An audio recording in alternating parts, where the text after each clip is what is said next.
জিহবা দিয়ে যে 18টি পাপ সংগঠিত হয়। নাম্বার 1, কাউকে খারাপ উপনামে ডাকা বা ব্যঙ্গ করা। নাম্বার 2, কাউকে নিয়ে খারাপ ঠাট্টা বা বিদ্রূপ করা। নাম্বার 3, অশ্লীল ও খারাপ কথা বলা। নাম্বার 4, কাউকে গালি দেয়া। নাম্বার 5, কারো নিন্দা করা। নাম্বার 6, অপবাদ দেয়া। নাম্বার 7, চকলখুরি করা। নাম্বার 8, বিনা প্রয়োজনে গোপনীয়তা ফাঁস করে দেয়া। নাম্বার 9, মুনাফিকি করা বা দ্বিমুখী কথা বলা। নাম্বার 10, বেহুদা বা অতিরিক্ত কথা বলা। নাম্বার 11, বাতিল ও হারাম জিনিস নিয়ে আলোচনা করা। নাম্বার 12, কারো গীবত করা। নাম্বার 13, কাউকে অভিশাপ দেয়া।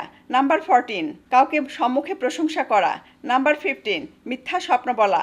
নাম্বার 16, অনর্থক চিৎকার বা চেঁচামেচি করা। নাম্বার 17, জিহবা দিয়ে খারাপ বস্তুর স্বাদ নেওয়া বা গ্রহণ করা। নাম্বার 18, জিহবা দিয়ে খারাপ অর্থে কোনো ভঙ্গি করা বা দেখানো। আল্লাহ পাক আমাদের সবাইকে এই সমস্ত পাপ করা থেকে দূরে রাখুন। আমিন।